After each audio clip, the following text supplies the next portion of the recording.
Je m'appelle Marie, j'ai 20 ans et j'ai grandi avec une mère très stricte et religieuse. Chaque dimanche à l'église, je faisais la même prière à Dieu. Seigneur, s'il vous plaît, aidez ma mère à devenir quelqu'un d'autre pour que sa vie soit plus facile et confortable. Je ne m'attendais pas du tout à ce que Dieu exauce mes prières, mais ensuite, quelque chose d'inattendu s'est produit. Vivre avec ma mère n'était pas simple pour mon père et moi. Elle était très stricte et avait toujours des attentes stupides très élevées. En conséquence, elle nous donnait une longue liste de corvées ménagères. Et elle pouvait passer d'une femme enjouée à un monstre pour le moindre détail. Un jour, je faisais la poussière et j'ai malencontreusement fait tomber un de ses bibelots chats préférés. Et elle m'a enfermée dans ma chambre toute la journée. Une autre fois, mon père a oublié de sortir la poubelle, alors elle l'a vidée dans sa sacoche. Ma mère voulait aussi qu'on vive selon ses règles. Le dîner était à 19h pétante. On se couchait à 21h30 sans aucune exception. Et je n'avais jamais le droit de sortir avec un garçon. Enfin, sérieusement, j'ai 20 ans. J'ai commencé à voir ce mec en cachette, Ben. Il est tellement sympa et attentionné. Mais je savais que ma mère ne serait pas de cet avis. Alors, quand je suis allée chez lui, j'ai dû lui faire croire que j'avais rendez-vous avec des amis. C'était difficile de mentir à ma mère, et ça me saoulait de ne pas pouvoir rester chez lui. J'étais une femme, mais ma mère me traitait comme si j'étais encore une enfant. Même si mon père aimait ma mère, ses règles strictes et ses humeurs nous affectaient. Un jour, j'ai entendu ma mère crier à mon père « Tu n'es qu'un vieil imbécile sans intérêt, et je ne sais pas pourquoi je t'ai épousé !» Je suis entrée dans la cuisine et j'ai vu mon père soupirer profondément en regardant dans le vide. Il se trouve qu'elle était en colère car il avait fait des toasts avec le pain que ma mère avait gardé pour faire des sandwichs. Je me sentais mal pour lui, alors la fois suivante à l'église, j'ai fait ma prière habituelle à Dieu. Je ne pensais pas que ma mère changerait ses habitudes. Mais ensuite, tout a été bouleversé après le terrible accident. Ma mère a eu un grave accident de voiture et l'airbag ne s'est pas ouvert à temps. Sa tête a cogné très fort et elle s'est retrouvée dans le coma. Voir ma mère inconsciente et sans défense était horrible. J'ai prié Dieu pour qu'elle se réveille, même s'il fallait subir ses règles strictes. Je pensais vraiment qu'elle était dans cet état à cause de moi et de mes prières diaboliques. Puis, un miracle s'est produit. Après 3 mois atroces, ma mère s'est réveillée. Merci Seigneur d'avoir exaucé mes prières à nouveau. Sauf que ma mère me regardait comme si j'étais une parfaite inconnue. Puis elle m'a dit « Ma belle, tu es dans le même lycée que moi? Car tu me dis quelque chose. Hein? Que se passe-t-il » Puis, quand elle a vu son reflet dans le miroir, elle a crié et a dit « Pourquoi je suis si vieille? Ce miroir est cassé !» Le médecin a fait quelques tests. Il se trouve que ma mère n'avait plus de souvenirs après ses 18 ans. Alors, dans sa tête, elle est toujours une lycéenne de 18 ans. Avoir une mère avec la mentalité d'une ado était, difficile. On devait décorer la chambre d'amis avec des posters de groupes des années 80, dont je n'avais jamais entendu parler. On devait lui apprendre ce qu'était un ordinateur portable et lui montrer comment se servir de la cuisinière. En plus, elle ne fait plus le ménage et me vole même mes vêtements. Mon père travaille maintenant beaucoup et je dois jouer le rôle de la mère, avec ma propre mère. Je l'ai vue une fois essayer de sortir en cachette avec ma mini-jupe et mon t-shirt délavé. Et j'ai croisé les bras en la grondant. « Tu ne sors pas habillée comme ça !» Elle était furieuse envers moi et est allée bouder dans sa chambre. Oh mon Dieu! Je venais de me rendre compte que j'étais en train de devenir ma mère. Mais elle avait l'air ridicule. C'est une femme de 45 ans, pas une ado.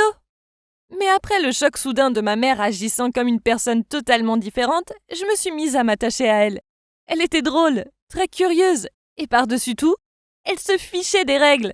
Même si une fois mon téléphone a sonné, elle a eu tellement peur qu'elle l'a attrapé et l'a jeté dans l'évier. Oui, je n'étais pas très surprise, mais c'était plutôt rigolo. Elle ne comprenait plus le monde actuel. Un truc que j'aimais bien, c'était les soirées cocooning avec elle. Elle mettait des chouchous dans mes cheveux et m'aidait à étaler mon masque. Puis on parlait pendant des heures du lycée, des filles méchantes et des garçons mignons. Oui, d'accord. Parler de garçons avec ma mère était bizarre, mais c'était comme si ce n'était pas ma mère, mais complètement quelqu'un d'autre. Puis elle m'a demandé si j'avais un copain, et j'ai acquiescé sans hésiter. Maintenant je peux parler de lui sans problème, et sans avoir peur de son avis. Je lui ai dit « Ben est tellement mignon, poli, mature et plein de qualités. Et il est super doué avec la technologie. »« Oh, il a l'air génial !» dit-elle en souriant. « Tu pourrais l'inviter pour qu'il me montre ce truc face à book ou quoi sur l'ordinateur ?» J'ai répondu « Oui, bien sûr, Wendy. » C'était bien. Je pouvais non seulement lui parler ouvertement de mon copain, mais en plus, au lieu d'avoir peur de sa réaction, elle était mon amie.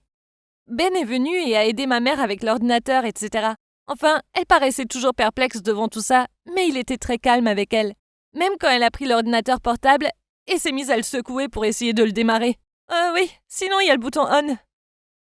Je les ai laissés faire et suis allée me chercher un jus d'orange. Mais ensuite, je suis rentrée dans la pièce et je l'ai vu passer ses doigts dans les cheveux de Ben. Quand elle m'a vue, elle a vite retiré sa main. Et je me demandais si j'avais rêvé. Mais ensuite, plus tard, quand on regardait un film, elle voulait à tout prix s'asseoir à côté de lui. Est-ce que ma mère avait un coup de cœur pour mon copain? Non, probablement pas. Mais ensuite, quand Ben est parti, ma mère a dit « Ce Ben est tellement canon. Pas comme ce vieux qui vit ici. Il s'habille super mal et sans les capsules d'huile de foie de morue. » J'étais choquée. Pauvre papa. J'imagine que c'était une bonne chose qu'il travaille loin aussi souvent. Car je ne pense pas qu'il aurait supporté de voir ma mère comme ça. Puis, quelques jours plus tard, ma mère a invité Ben à dîner pour le remercier de l'avoir aidé. À ce moment-là, je me disais que j'étais peut-être trop sceptique. Ma mère était peut-être immature et impulsive, mais elle ne serait jamais la rivale de sa fille. Si? Pendant que je faisais à manger dans la cuisine, il n'arrêtait pas de rigoler dans le salon. Il se racontait des histoires sans fin. Et c'était embêtant que ma mère lui fasse des éloges et sautille comme une enfant. J'ai dû mettre des écouteurs pour me concentrer sur mon repas, pour ne pas avoir à entendre leur bruit stupide. Mais quand j'ai fini de préparer le repas et que j'ai enlevé mes écouteurs, la maison était anormalement silencieuse. Où était-il? Je suis allée dans le salon et j'ai eu la vision la plus horrible. Pendant que Ben était concentré sur l'écran d'ordinateur, ma mère était assise à côté de lui sur le canapé, ses mains sur lui. Quoi? Sa main descendait jusqu'à sa cuisse. Arrête! Criai-je. Surpris, Ben s'est levé. C'est là que j'ai vu que son t-shirt était plein de sueur. Il a marmonné. J'ai rien fait, ta mère. Puis il est parti en courant. Inutile de dire que ma mère n'avait pas du tout l'air gênée. Au contraire, elle s'est tournée vers moi et s'est plainte. Merci beaucoup, Marie. T'as fait peur à mon rencard. Je devenais folle. Je lui ai lancé un miroir en lui demandant de bien se regarder. Elle m'a crié dessus en me disant que Ben l'aimait pour son esprit, pas pour son âge ou son physique. Et vous savez quoi? Ma mère et Ben s'écrivent maintenant. Je ne sais pas ce qui est le plus choquant, que ma mère essaye de me voler mon copain ou qu'elle ait fini par comprendre comment envoyer des SMS. Ben m'a montré quelques-uns de leurs messages, et ils sont si horribles que j'ai failli vomir. Un message disait « S'il te plaît, Ben, je veux qu'on se voit en secret, t'embrasser et tout. Marie n'a pas besoin de savoir. » Ben m'a expliqué qu'il ne savait pas quoi faire. Il a dit qu'il m'aimait et ne voulait pas risquer de me perdre. Mais il ne voulait pas être méchant avec ma mère, car il savait qu'elle n'était pas dans son état normal. Pauvre Ben qui doit supporter ça. À partir de maintenant, je fais en sorte que Ben et ma mère ne se voient plus. Donc, au début, j'avais un copain en cachette, et maintenant, j'ai une mère qui va embrasser mon copain. Ma vie est dingue. S'il vous plaît, Seigneur, je ne reconnais plus ma mère stricte et disciplinée. Et même si c'est difficile de la supporter, elle me manque, et je veux qu'elle revienne.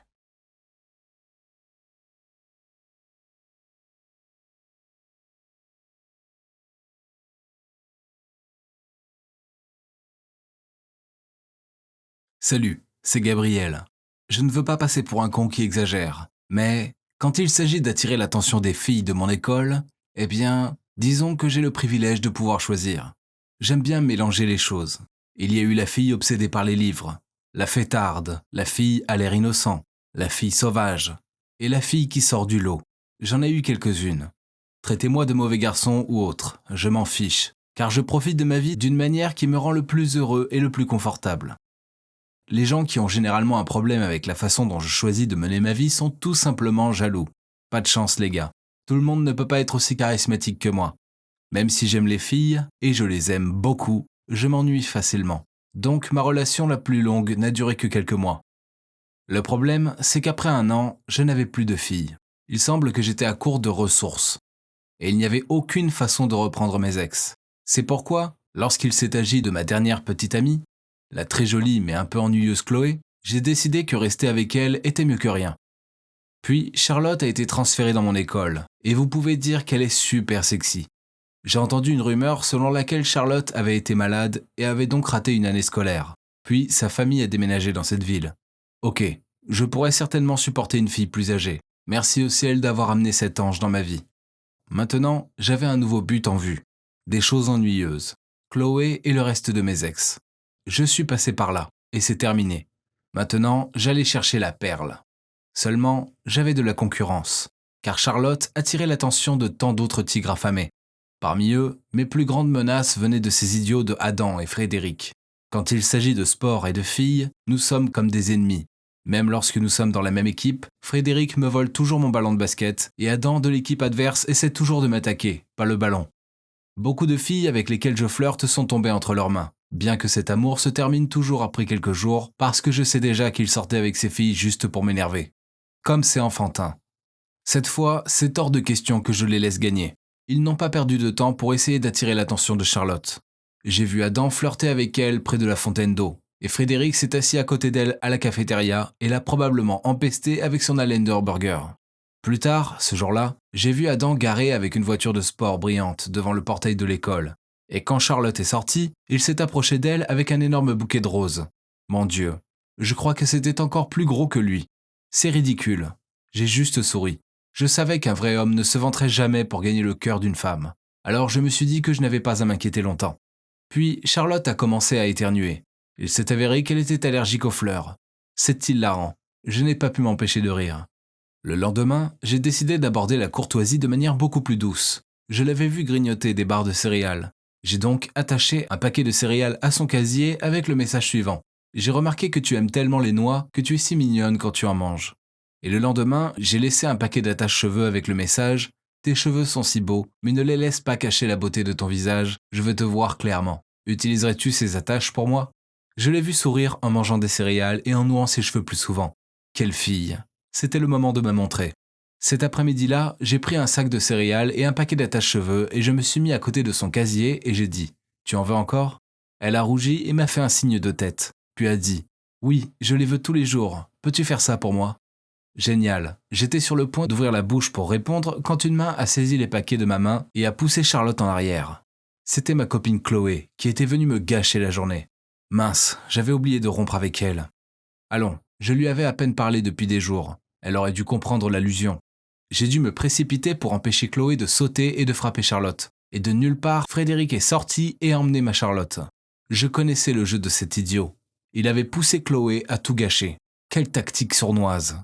Je me suis tourné vers Chloé et je lui ai dit « Désolé bébé, mais je ne nous sens plus. C'est fini. J'aime bien Charlotte et elle m'aime bien aussi. » Elle a éclaté en sanglots, m'a traité de connard puis s'est enfuie.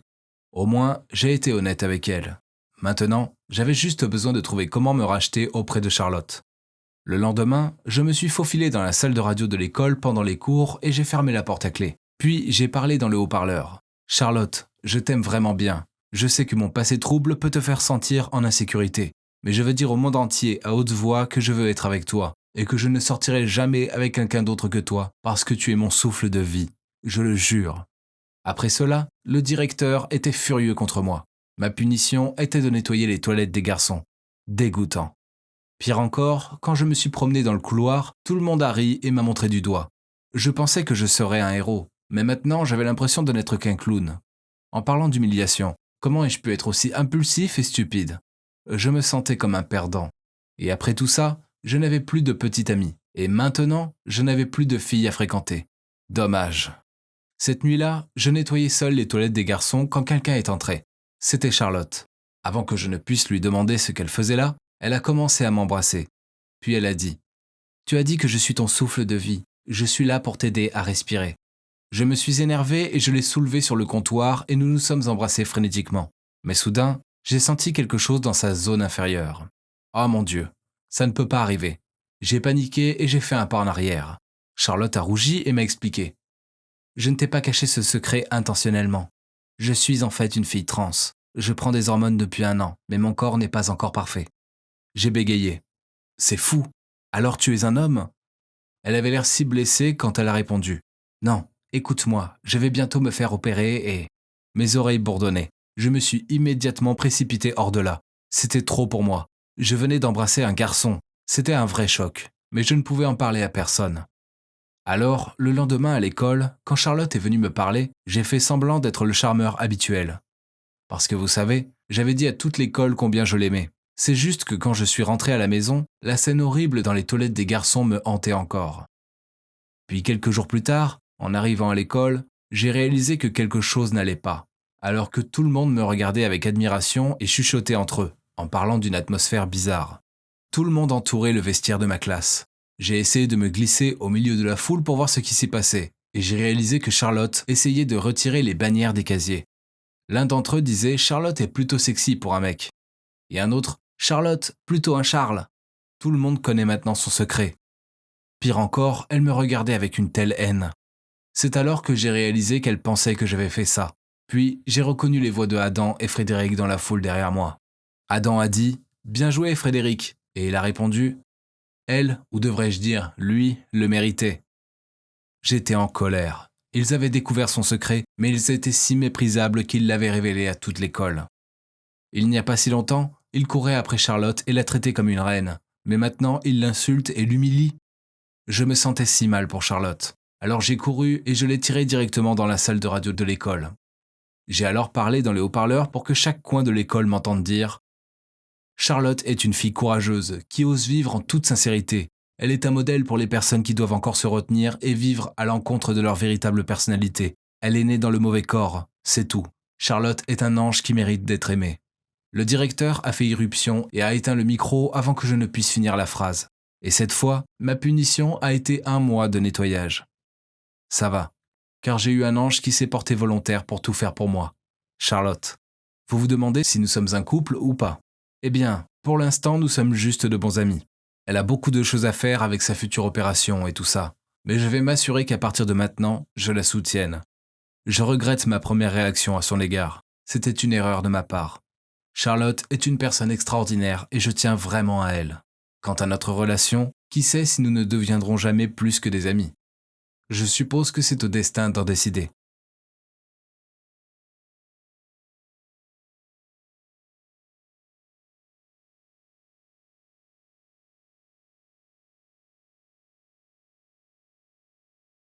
Avez-vous déjà porté un appareil dentaire? Si oui, je vous comprends. J'espère que votre expérience fut meilleure que la mienne. Je pensais qu'un appareil dentaire me rendrait la vie meilleure. Mais mon Dieu que j'avais tort. Tout a commencé parce que mes dents étaient ignobles. Elles étaient courtes et il y avait de grands espaces entre elles.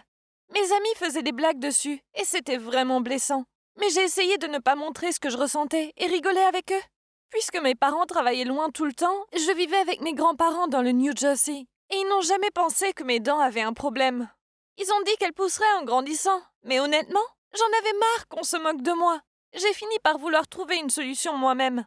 À chaque fois que mes parents m'envoyaient de l'argent de poche, j'économisais chaque centime. En 3e, j'avais économisé assez.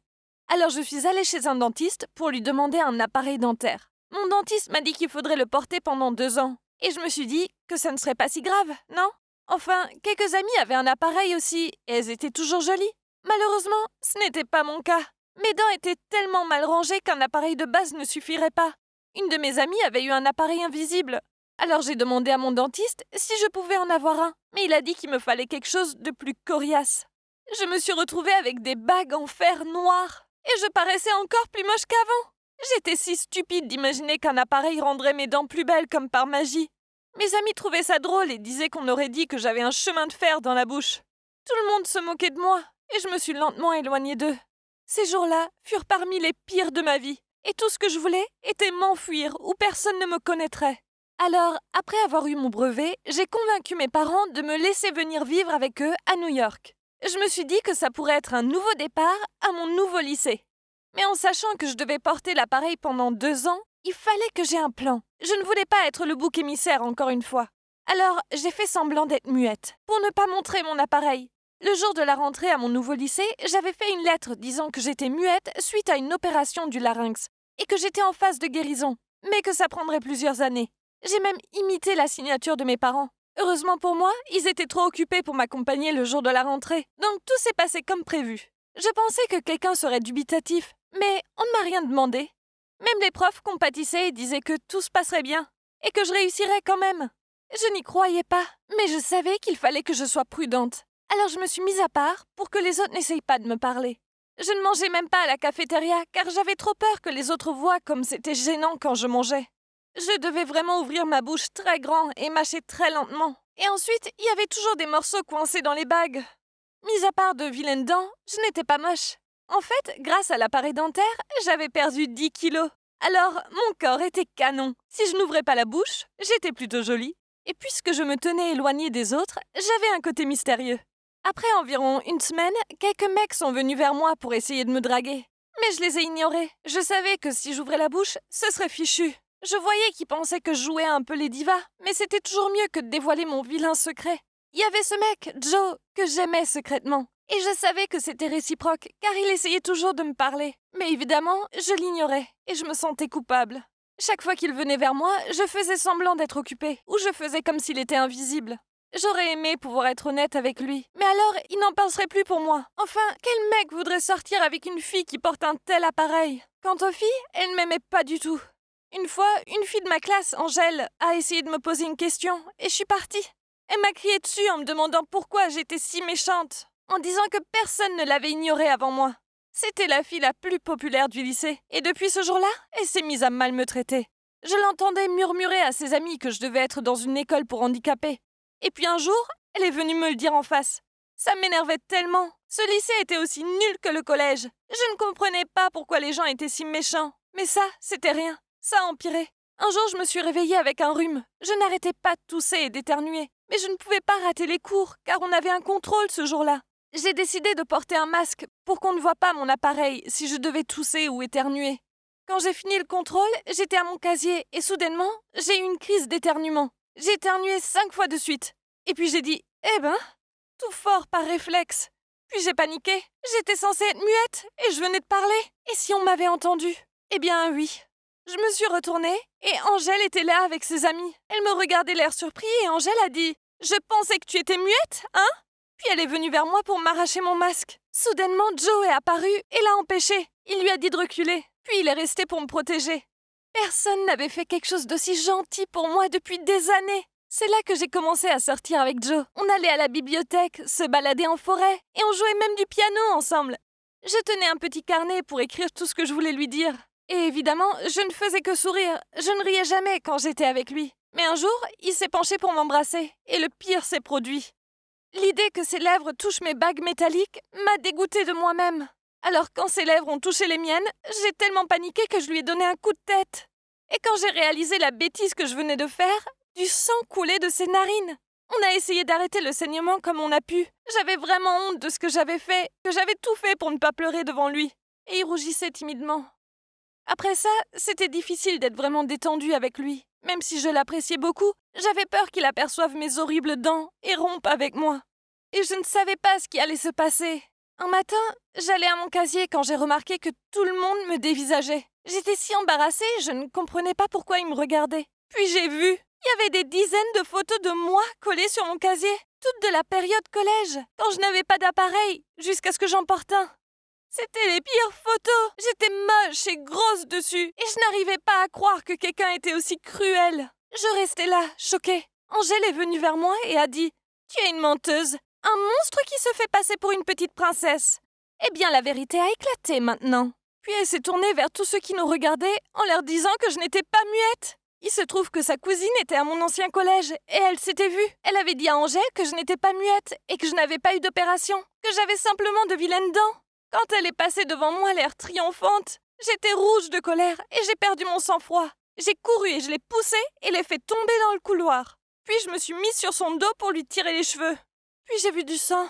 C'est là que j'ai compris ce que j'avais fait. J'étais allée trop loin. Ses dents de devant s'étaient cassées en tombant. Tout le monde prenait des photos pendant que j'étais assise sur le dos d'Angèle, empoignant ses cheveux et ma bouche était grande ouverte, dévoilant mon affreux appareil. Joe était aussi là et me regardait, stupéfait. Je ne savais pas si c'était moi ou Angèle qui fut le plus humilié. Après ça, Angèle a dû porter des bagues en fer, comme moi.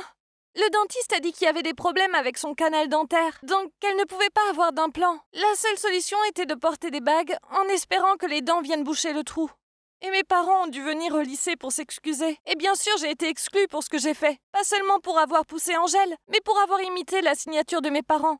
Joe ne m'a plus jamais parlé, ce qui m'a brisé le cœur. Mais le pire, c'est ce qui s'est passé quelques semaines plus tard. J'ai découvert que Joe et Angèle ont commencé à sortir ensemble. Je savais qu'Angèle faisait ça par vengeance.